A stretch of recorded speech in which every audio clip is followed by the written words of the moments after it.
Hi, dear sweet moms. Welcome to Doing Things on Purpose, my little but mighty podcast that empowers women to take charge of their time, health, relationships, and money by doing things on purpose.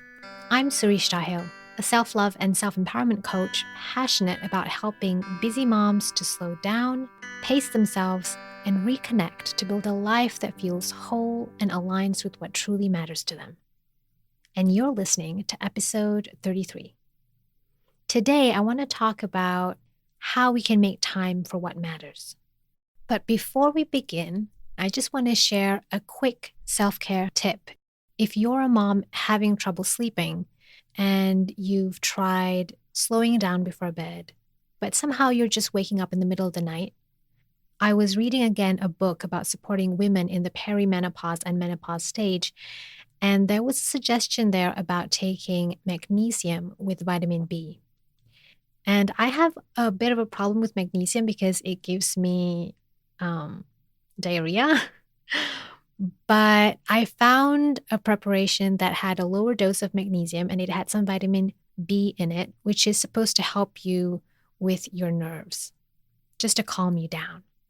And I've been taking it for the past week, and surprisingly, I do feel like when I go to sleep, it is at a much deeper level. I can really feel that the quality of sleep has improved. So if that's something that you haven't explored, I just want to put it out there. I'm not a health coach or a doctor, but this is just something that I think might support people if they're having the same problems and they're just wanting to experiment. Okay, so getting back to the topic of making time for what matters. Let me start with a question. Is this a truth or a lie? To be a good person, a good mom, a good employee, a good boss, I always have to keep responsive to everything that comes up in my life. Maybe it's caring for a sick parent, worrying about my kids doing well in school, people falling ill, including myself, managing things when accidents happen.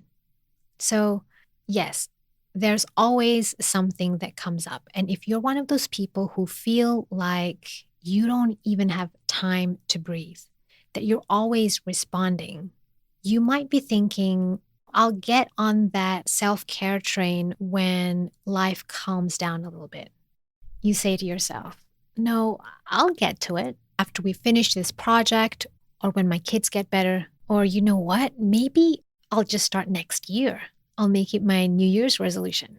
So this is a story or a lie that we tell ourselves.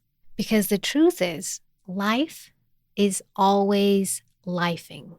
There will always be something that comes up.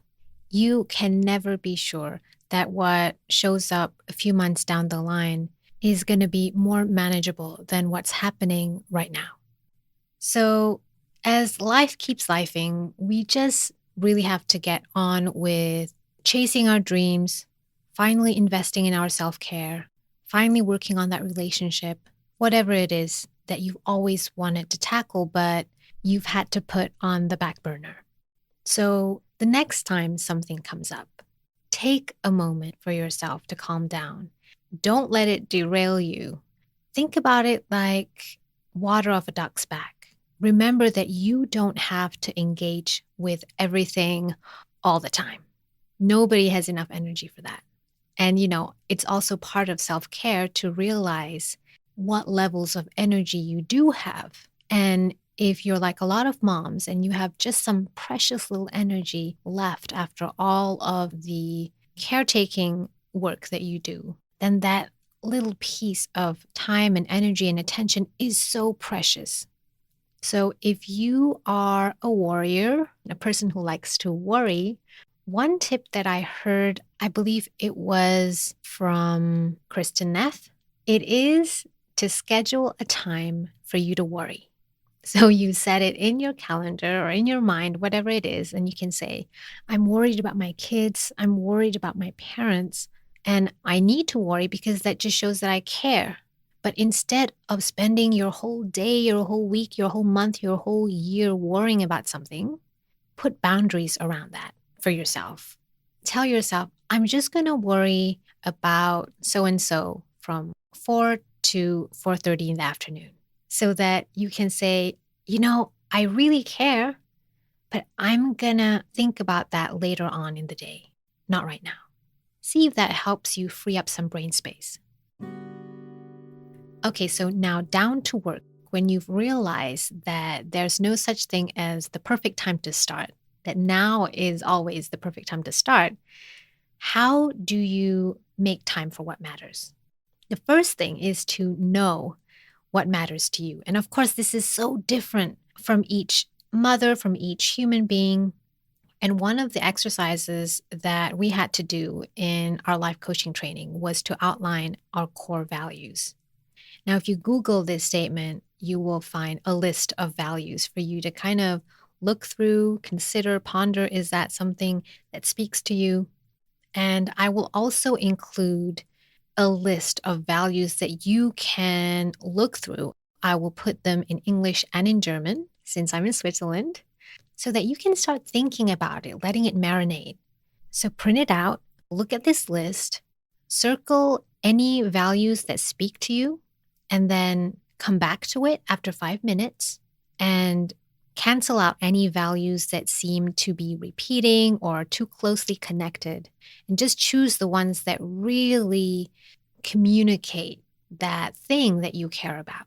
So keep going back to this list. You can then put it aside for a while. Once you have, let's say, less than 10, and then come back to it in a day. Tomorrow, open back this list and then look at it again. Are there some words that are interconnected or some values that fall under other value headings? So cancel those out. Just keep the main values until you come up with 3 values, 3 core values. You can still put sub-values under these core values if you feel like you don't want to miss out on anything. That's fine. And then throughout the week, just keep repeating that value to yourself. How do you feel when you say them out loud? Does it make you feel excited? Is it really true? Or do you need to switch out one of the values for something else? So eventually, quite quickly actually, you'll get to a point where you can say very clearly what your 3 values are. Mine are love, connection, and joy. And these values can absolutely change with you as you change. And then put your 3 value words on a piece of beautiful paper or as a wallpaper on your telephone or on your laptop, something that you can keep seeing every day. And so these top 3 values will be your lighthouses, your guiding stars. And if you ever get lost, if you ever wonder, should I do something or how should I do it? How should I handle this? Ask yourself, what would my top 3 values say? What would love say? What would trust say? What would simplicity say? Whatever it is your value happens to be, always check back. So that's the first step. Once you know your core values, the next step is to outline your priorities. So, of course, taking back all of the values that you've worked on and making sure that any priorities, any actions that you want to set up for yourself that you've been thinking of doing aligns with your core values. Think about these things as your big rocks, the things you need to fit in your day because it matters so much to you. And because you can only fit so much in a day, I want you to think about one priority, which is a self-care priority, one priority, which is relationship-based, and one priority, which is professional or passion or purpose or growth-based.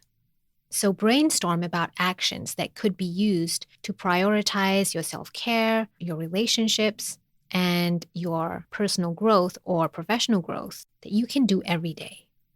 Whether it's reading a book or finishing a book that you're trying to do, whether it's daily yoga, whether it's getting 8 hours of sleep, whether it's always checking in with your partner every day, spending time reading to your kids, there are so many. But don't get overwhelmed. Just brainstorm some ideas and then pick just one single action for each priority area that you want to focus on right now. The important thing to think about is to action one of those ideas every day. One action for self-care, one action that nurtures your relationship, and one action that furthers your professional or personal growth. Because we need all of these pieces to feel well. Okay, and then the final thing you need to do is to implement. And how we do that is to put it in our schedule. Now, I know some people are very resistant to scheduling. You like to take it as it goes. You like to be in the flow. You are still believing the story that you need to remain responsive to everything all the time. But ask yourself, if you can always be blown by the wind, if you have no solid ground to stand on, is that really serving you? Or is it really taking away your power to manage your day? But before we get started on that piece, I want you to track your time for the week. What do you spend your time doing when you wake up? What happens? If you're at work, how much time do you spend answering emails, having unexpected meetings? How much time do you have for your creative work, for your brain work? How much time do you spend with your kids, with your partner? And then how much time do you spend taking care of you, if at all? What happens when you get home? Do you just veg out on the couch? Which is fine, but what does that look like? Is it 30 minutes? Is it 3 hours? Is it 4 hours? So however you track your schedule, I like Google Calendar, but if you like to do manually, whatever it is, just make sure it's something that you do consistently or that helps you track your time consistently. And then when you start looking at these pieces, just within the space of a week, you will notice some things. You will notice the parts of your life that actually you probably always knew that you were losing time with.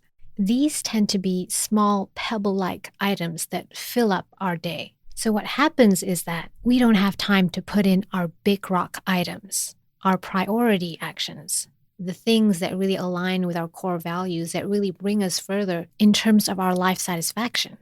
So instead of doing what you're currently doing, schedule your big rock items first. Maybe you want to schedule in your self-care and creative work in the morning, and then schedule in your big rock relationship items at night when everybody's home and it's the perfect time for you to not be on your phone or not be answering emails because it's family time. And I know, especially if you love what you do, it's so hard to turn off. I'm not perfect myself. It's something I constantly have to work on. But just that awareness to keep grounding back to the things that you know support you makes all the difference. So these are my 3 tips for you to make time for what matters and get out of your own way. The first tip is to realize that life is always lifing. The perfect time to start will always be now. And how to do that is knowing what matters to you by starting with your core values. And then number 2, outline your priorities, your big rock items. And the third thing is to schedule in those priorities into your daily calendar. Because doing something small and consistent every day beats doing something big once in a while any day. To illustrate this, can I just share a little story that happened recently? I think it was yesterday. I do yoga with Adriene, and she has a theme of Halloween for October, which is so fun. And I read a comment from, I think, a woman who was saying that she had suffered all her life with anxiety and bulimia and anorexia. And she was always resistant to people telling her, hey, you should try yoga. For the longest time, she never did. But then one day, she came across this video and she began. She had actually been going through a horrible panic attack early in the morning at 2 a.m. and woke up looking for remedies when she came across the video. And in her comment, she writes, I never felt at such peace with myself and my body. It's been about 9 or 10 months since I first saw this video, and it's still my lifesaver. I have learned to breathe and control my anxiety, depression, and I have recovered from 9 years of anorexia and bulimia. And it began with such a tiny step. I almost can't believe it. It made me think about how the solutions to our problems are not angels coming down from the sky or Prince Charming on horseback. It can be something so simple, something so small, and something so unexpected. And all that we have to be willing to do is to try things out, to experiment through small, consistent action. I hope this episode has been helpful and nourishing for you. And if you need support, I'm calling in clients for my 3-month pro bono coaching series. So if you're called to reach out, just go to surishtahill.com/offerings. Thank you so much for joining me. As usual, you can find the transcript on my website at surishtahill.com/33 for this episode 33. And if you want to connect, you can go on Instagram, Twitter, Facebook, or YouTube. I wish you a beautiful rest of the week, and I wish you peace in your thoughts, peace in your words, and peace in your heart. You've been listening to Doing Things on Purpose with me, Suri, and I'll catch you again next time.